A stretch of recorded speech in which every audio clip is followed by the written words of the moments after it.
नमस्कार। मैं डॉक्टर शैलेंद्र कुमार सिंह, सहायक प्राध्यापक अर्थशास्त्र, राजकीय महाविद्यालय भतरोज खान, अल्मोड़ा, उच्च शिक्षा विभाग, उत्तराखंड। ऑनलाइन क्लासेस के माध्यम से हम आज आपको अंतर्राष्ट्रीय अर्थशास्त्र के विषय में कुछ जानकारियां देंगे। ये जानकारियां कुमाऊं विश्वविद्यालय के अंतर्गत अध्ययनरत अर्थशास्त्र के 4th सेमेस्टर के छात्र एवं छात्राएं, इसके अलावा बनारस हिंदू यूनिवर्सिटी, इलाहाबाद यूनिवर्सिटी और यूजीसी नेट जेआरएफ के लिए बहुत ही अधिक लाभान्वित होगा। आज हमारा मुख्य चैप्टर है निरपेक्ष लाभ सिद्धांत। निरपेक्ष लाभ सिद्धांत की संकल्पना वास्तव में एडम स्मिथ ने दी थी। एडम स्मिथ ने बताया था कि यदि दो राष्ट्र आपस में व्यापार करते हैं तो एक राष्ट्र को उस वस्तु के उत्पादन में श्रम विभाजन एवं विशिष्टीकरण करना चाहिए जिस वस्तु के उत्पादन में उसे निरपेक्ष लाभ प्राप्त होता है। वहीं दूसरे देश को भी उस वस्तु के उत्पादन में श्रम विभाजन एवं विशिष्टीकरण करना चाहिए जिसमें उसे निरपेक्ष लाभ प्राप्त होता है। बहुत से अर्थशास्त्रियों का मत था कि वास्तव में अंतरराष्ट्रीय अर्थशास्त्र की कोई आवश्यकता नहीं है, लेकिन ऐसा नहीं है। अर्थशास्त्र के सिद्धांत अंतरराष्ट्रीय अर्थशास्त्र के सिद्धांत में लागू नहीं हो सकते हैं। अंतरराष्ट्रीय अर्थशास्त्र की अपनी कुछ सीमाएं और अपनी कुछ विशेषताएं हैं जिसके कारण एक नए अर्थशास्त्र की आवश्यकता पड़ती है। एडम स्मिथ ने अपने सिद्धांत में यह बताया कि एक देश को दोनों वस्तुओं के उत्पादन में, दो या दो से अधिक वस्तुएं एक देश में उत्पादन हो सकती हैं। अंतर्राष्ट्रीय व्यापार के अभाव में उसे सभी वस्तुओं का उत्पादन करना चाहिए, लेकिन यदि अंतरराष्ट्रीय स्तर पर जहां पे ग्लोबलाइजेशन का कॉन्सेप्ट एक्सेप्ट है, वहां पर अंतरराष्ट्रीय अर्थशास्त्र के अंतर्गत एक देश को निरपेक्ष लाभ सिद्धांत के अनुसार ही उत्पादन, श्रम विभाजन, विशिष्टीकरण और व्यापार करना चाहिए। एक देश को निरपेक्ष लाभ की गणना करने के लिए सबसे पहले उस देश को उन दोनों वस्तुओं, मान लीजिए यहां पर दो वस्तुएं हैं, एक्स और वाई वस्तु, और देश का नाम ए है। वहीं दूसरा देश जिसका नाम बी है, वो भी दो वस्तुओं को उत्पादन करता है, एक्स वाई। मान लीजिए ए देश एक्स वस्तु का उत्पादन 10 इकाई और बी एक्स वाई वस्तु का उत्पादन 5 इकाई करता है। वहीं बी देश एक्स वस्तु का उत्पादन 5 इकाई और वाई वस्तु का उत्पादन 10 इकाई करता है, एक निश्चित श्रम की मात्रा के द्वारा। तो ए देश यदि एक्स का 10 इकाई और वाई का 5 इकाई उत्पादन करता है, अर्थात उसकी कुल जीडीपी 15 इकाई है। अंतरराष्ट्रीय व्यापार न होने की स्थिति में वो एक्स में भी अपना श्रम लगाएगा और वाई में भी अपना श्रम लगाएगा। इस प्रकार कुल उसकी जीडीपी 15 होगी और इसी प्रकार बी देश की भी जीडीपी 15 होगी। यदि अंतरराष्ट्रीय व्यापार को वो अपनाता है, ए देश को निरपेक्ष लाभ एक्स वस्तु में प्राप्त होता है कि वाई वस्तु में। इसकी गणना के लिए हम यदि एक्स वस्तु का में निरपेक्ष लाभ प्राप्त होता है तो एक्स वस्तु के उत्पादन को वाई वस्तु से डिवाइड कर दीजिए। यहां पर 10 उत्पादन को जब 5 से डिवाइड करते हैं तो हमें 2 प्राप्त होता, अर्थात ए देश को एक्स वस्तु के उत्पादन में 2 निरपेक्ष लाभ प्राप्त होता। वहीं वाई वस्तु के निरपेक्ष लाभ की गणना के लिए वाई वस्तु के उत्पादन को x की इकाइयों से विभाजित कर देते हैं। जब हम विभाजित करते हैं तो हमें 0.5 प्राप्त होता है। अतः यह स्पष्ट हो जाता है कि ए देश को x वस्तु के उत्पादन में निरपेक्ष लाभ प्राप्त हो रहा है। अतः ए देश को x वस्तु के उत्पादन में समस्त संसाधन को लगाना चाहिए, उसका उत्पादन करना चाहिए, उस पर श्रम विभाजन करना चाहिए, उसका विशिष्टीकरण करना चाहिए और वाई वस्तु का उत्पादन रोक देना चाहिए और उस वस्तु को बी देश को एक्सपोर्ट करना चाहिए।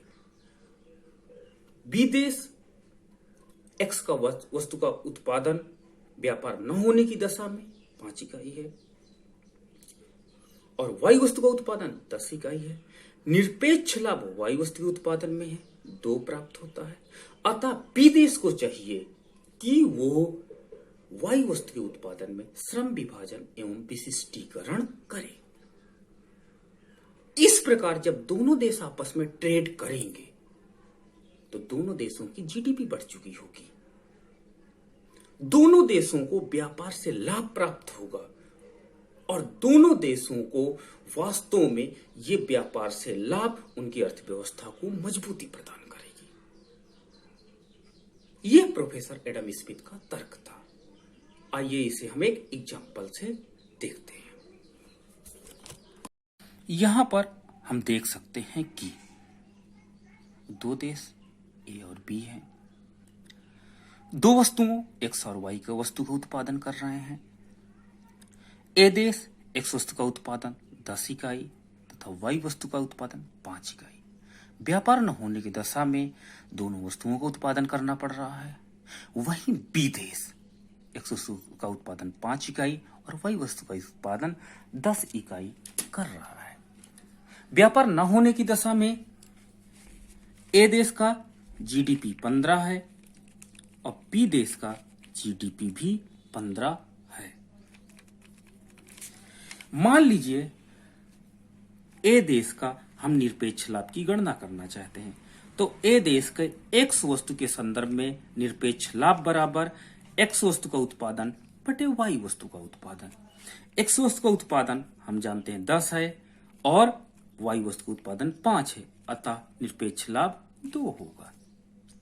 वहीं ए देश का वाई वस्तु के में निरपेक्ष लाभ बराबर Y upon X 5/10 it means 0.5।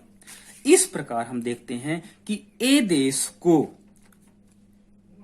X वस्तु के उत्पादन में निरपेक्ष लाभ प्राप्त होता है। अतः ए देश को चाहिए कि एक्स वस्तु के उत्पादन में श्रम विभाजन एवं विशिष्टीकरण करे। इसी प्रकार हम बी देश का देखते हैं तो बी देश का एक्स वस्तु में निरपेक्ष लाभ बराबर एक्स अपॉन वाई। एक्स की मात्रा 5 है, वाई की मात्रा 10 है, अतः 0.5। वही बी देश का वाई वस्तु के उत्पादन में निरपेक्ष लाभ बराबर Y upon X is equal to 10/5 it means 2। अर्थात बी देश को वाई वस्तु के उत्पादन में निरपेक्ष लाभ प्राप्त हो रहा है। इस प्रकार व्यापार होने की दशा में अब उत्पादन की मात्रा निम्न प्रकार से होगी। एक्स वस्तु का, क्योंकि ए देश अब एक्स वस्तु के उत्पादन में श्रम विभाजन एवं विशिष्टीकरण करेगा, अतः इससे सारा श्रमिक निकाल करके इस वस्तु के उत्पादन में लगाएंगे तो ए देश में एक्स वस्तु का उत्पादन बढ़ करके हो जाएगा 20 और वाई वस्तु का उत्पादन घट करके हो जाएगा 0। वहीं बी देश में एक्स वस्तु का उत्पादन घट करके हो जाएगा 0 और वाई वस्तु का उत्पादन बढ़ करके हो जाएगा 20। इस प्रकार हम देखते हैं कि ए देश की जीडीपी पहले से बढ़ चुकी है और बी देश की भी जीडीपी पहले से बढ़ गई है, अतः व्यापार से लाभ हो रहा है। अब हम देखते हैं कि वास्तव में लाभ कितना हुआ। एक्स और वाई, एक्स वस्तु का उत्पादन 10 बढ़ जा रहा है, यानी 10 बढ़ रहा है। लेकिन वाई वस्तु का उत्पादन कितना कम हो रहा है? 5 कम भी हो रहा है। वहीं विदेश में 5 वस्तु का उत्पादन कम हो रहा है और 10 वस्तुओं का उत्पादन बढ़ रहा है। इस प्रकार निरपेक्ष लाभ हम देखते हैं तो ए देश को 5 इकाई का निरपेक्ष लाभ, क्योंकि 10 का उत्पादन बढ़ा, 5 का लॉस हुआ, अतः 5 का निरपेक्ष लाभ प्राप्त हुआ। निरपेक्ष लाभ। वहीं बी देश में भी 5 का निरपेक्ष लाभ हुआ। इस प्रकार हम देखते हैं कि एडम स्मिथ का निरपेक्ष लाभ सिद्धांत कहता है कि यदि एक देश उस वस्तु के उत्पादन में श्रम विभाजन में विशिष्टीकरण करे जिसमें उसे निरपेक्ष लाभ अधिक प्राप्त होता है, दूसरा देश भी उस वस्तु के उत्पादन में श्रम विभाजन विशिष्टीकरण करे जिसमें उसे निरपेक्ष लाभ अधिक प्राप्त होता है, तो दोनों देशों को अंतरराष्ट्रीय व्यापार से लाभ प्राप्त होगा। यहां पर हम देखते हैं कि दोनों देशों को 5-5 इकाइयों का निरपेक्ष लाभ प्राप्त हो रहा है। इसे हम डायग्राम से देखते हैं तो डायग्राम में हम देखते हैं कि ए देश को प्रारंभ में व्यापार न होने की दशा में एक्स का उत्पादन इतना करना पड़ रहा था और वाई का इतना, अर्थात त्रिभुज ओ ए एक्स ए वाई ये जीडीपी को दर्शा रही थी। वही तरह उसी प्रकार बी देश को B X and B Y, ये जो त्रिभुज है ये इसकी जीडीपी को दर्शा रही थी। नीचे एक्स वस्तु को हमने लिया है और ऊपर हमने वाई वस्तु को लिया है। लेकिन श्रम विभाजन एवं विशिष्टीकरण अर्थात निरपेक्ष लाभ के आधार पर जब ए देश 100 के उत्पादन करता है तो वर्तमान में इसका उत्पादन बिंदु ये हो जाता है। उसी प्रकार बी देश का उत्पादन बिंदु ये हो जाता है। और जब हम इन उत्पादन बिंदुओं को मिला देते हैं तो हमें दिखाई ये पड़ता है कि दोनों देशों का जीडीपी पहले से बढ़ जाता है। अतः हम स्पष्ट रूप से कह सकते हैं कि निरपेक्ष लाभ दोनों देशों के उत्पादन में वृद्धि करता है और इसके साथ ही साथ दोनों देशों को अंतर्राष्ट्रीय व्यापार से लाभ भी होता है। धन्यवाद।